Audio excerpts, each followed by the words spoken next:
Blush a fire in the night. Hello, welcome to Nerd Goblin Art. I'm Lula. Right, I started this bowl and I seem to have lost the first part of the recording. So I've used black Let's Resin mica powder and let it cure. So I'm mixing up some more resin now. I'm using, that's Mauve, a Roizefar, I think it might be called. That is ruby red from Intoresin, and that one is a Starry Night range. It's a purple. Now, I put my resin on around 6 times in the Let's Resin mixer, and it is, it's Craft Resin that I'm using today, and I will link it in the description box below. And regardless of using the mixer, I always stir it around as well, scraping the sides and the bottom. So I'm putting a smaller amount in my cup today, and I've already put the mica powder in because I have been making a bit of a mess. And I think I saw it might have been Michelle on Glitz and Glitter saying about putting a smaller amount in the bottom and making sure you get out more of the mica powder mixed. Made sense, so I'm doing that instead. So thanks to Michelle. Right then, so I'm happy with the mixture and I'm just topping up. Now, the idea with the bowl, and by the way, this mould is from the company Mould, and that's with a double D at the end. And again, I will link the bowl. Lovely quality, so I'm giving it a try out. And I just wanted to do a mixture of the mica powder and then pouring in more of a clear type, but I'm going to be adding the Starry Night and some glitter into this one and pouring them like separately, but then also giving, you know, like I'm going to be like a witch and stirring them. It's going to be like a I don't know. I know in my head that it's just, I'm just basically having fun. I'm doing something, yeah, kind of simple. Oh, always check. Always give those bottles a good shake because the pigment is heavy and it will sink to the bottom of your bottle. So give it a good shake and make sure that you're getting the best of your pigment out. So this it gives like, can you see there? It's like a purplish hue almost to the clearer resin. It was at this point, because I do often decide to add things afterwards and during a make, so I don't always have the stuff out initially that I'm going to use. And don't forget to check my description box for discount codes. I believe there's one there for BB Crafts and also for Intoresin.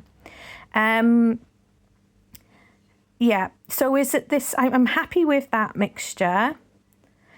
I'm adding a bit more of the Starry Purple ink to that, and it's at this point I believe I decide that I want to add a little bit of glitter, and I'll be adding the Intoresin non-sync glitter in purple.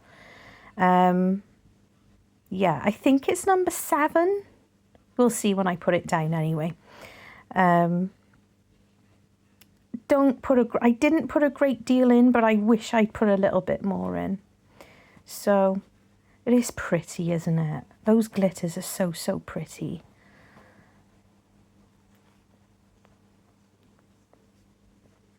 So I basically want to pour them like separately and then do like almost like a mix. I kind of wanted it to look a little bit wispy, if you know what I mean, but I was just trying it out. I'm spraying isopropyl again. It does dry very quickly, and I realised that I was taking a bit of time from the first time I sprayed it by the time I was getting ready to actually pour.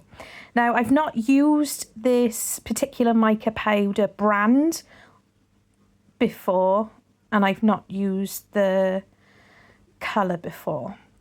So it's new for me, but it looks lovely and it does look lovely. So I'm just getting my ink ready because the idea is I want to pour the clear and then like drip in the alcohol ink. Now, apparently my brain didn't compute as to what I was doing. And somehow I missed the giant big mould there. I didn't plan for the actual mica powder to come over that far. So don't ask me what was going on with my brain. I think it was late in the day or something. I also thought that I mixed up enough resin for this bowl because it already had resin in the tip of it, you know, from the band of black that I'd put in. But it wasn't enough. And you will see me basically scraping. So I do have to get a bit more resin out. Yes. Witchy. I'm giving it a bit of a scrape and a poke to try and alleviate bubbles as well. But I really, at this point, I was like, I don't think the effect I want is going to work. So I just started pouring in and just stirring and enjoying myself. But I think had I remembered when I started pouring what my plan was, it possibly would have worked out, but I'm happy. It's all fine. All is good. So I've just dripped in some more of the ruby red. It's a metallic alcohol ink, and this is the gold alcohol ink, also by Intoresin. So I'm just plopping that on top of where I've just done the red. I just like seeing how it reacts. It's pretty. Look at that. Boop, boop. I quite like that. So at this point, I was like, oh well, it's gonna be something, and it's gonna be pretty. I know it's gonna be pretty regardless. It may not be the like wispy-ish type effect that I was planning on, but it's all fun. So I'm like, ooh, get my dot into, give it a swimmy, you know, give it a little shwimmy-wimmy around. And I realised that by the time I managed to scrape out the last remnants of the resin from my larger pot, it's definitely not going to be enough to fill to the top. So I could possibly try and encourage some of that gold to maybe go down the sides a little bit. So if I, you know, feathered it around a little bit, because I'm going to mix up another spot of resin now and just pour it in the middle. You'll see me do that in a minute anyway. I'm spoiling it for you. I'm getting ahead of myself. I know. I even scraped the resin that had run off the mixer into that cup as well. I was like, no. I really am curious as to why the majority of these companies don't tell us, like give us like an estimate, because I'm aware that we're all over the world and some of our measuring cups aren't the same, but they could at least put, you know, takes approximately X amount of resin, and just, you know, just to save us the time and energy of trying to, you know, guesstimate. And I guesstimated off, I think, by about an ounce, maybe. So I picked this up in my local hobby craft store. It's a Winsor & Newton. I do really like Winsor & Newton. I buy a lot of their acrylic paints. And this is an ink. It's just called Purple. I'm just struggling. I was struggling to open it, and I got a pipette because I realised I didn't just want to pour it in. I wanted more control, and if I poured it in, I'd make a mess of the bottle. So I've obviously squirted some in with the pipette. And mixing it in now, and the colour is lovely. It's actually more pinky purple than I expected it to be. From looking at the bottle, I was thinking it was going to be more of like a dioxine type purple, but it's not. So I've just squelched in a bit more. And I believe this is the point that I'm happy with it. And it's really pretty. Now, I'm aware that this was more than enough resin for this particular mould, but as soon as I saw the colour and remembered I bought the colour, I'm obsessed with the little tortoise from Intoresin, and I really wanted to put that pinky purple into the tortoise. So you see there, put in like the purplish colour. Yeah, it's not even, I don't even think it's an alcohol ink, it's just an ink.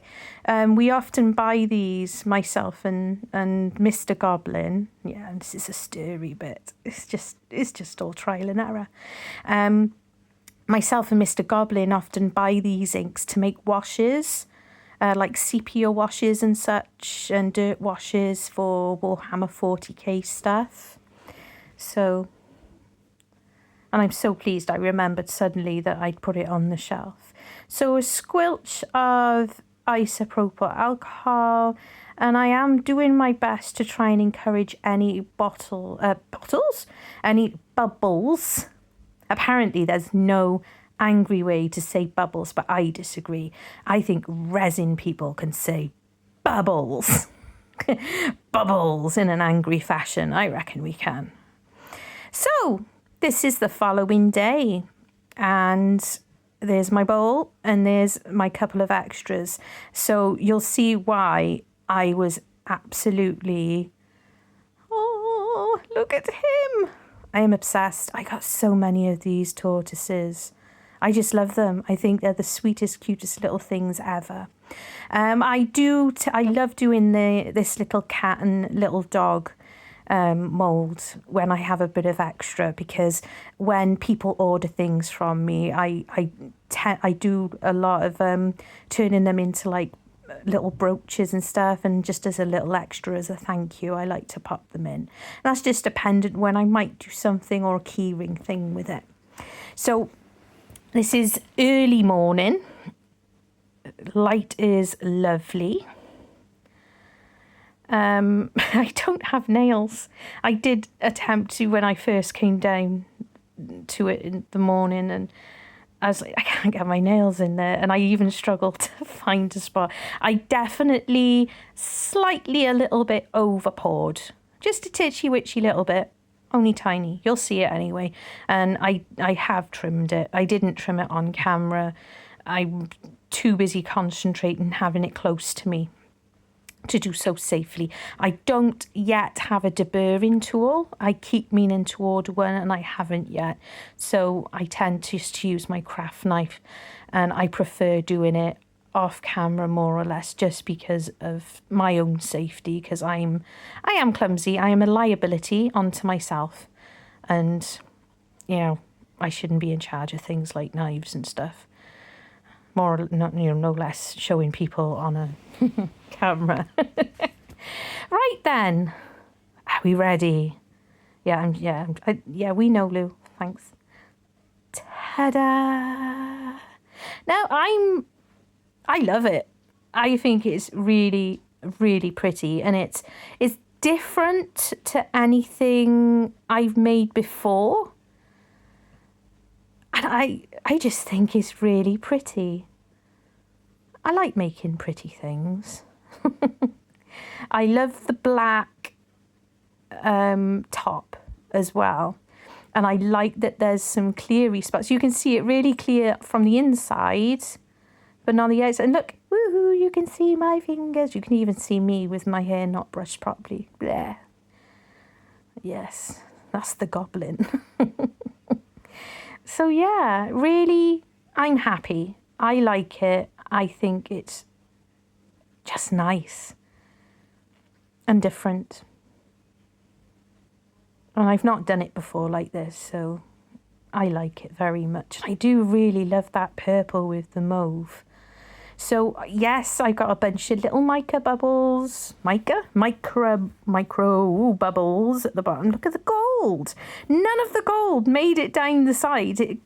I don't know, but I'm not worried about the micro bubbles. I've trimmed it.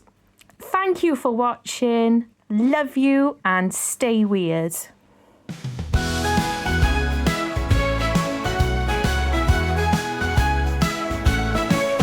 a world of paint and canvas bright, I dream of dragons taking flight. Colors swirl and magic's near.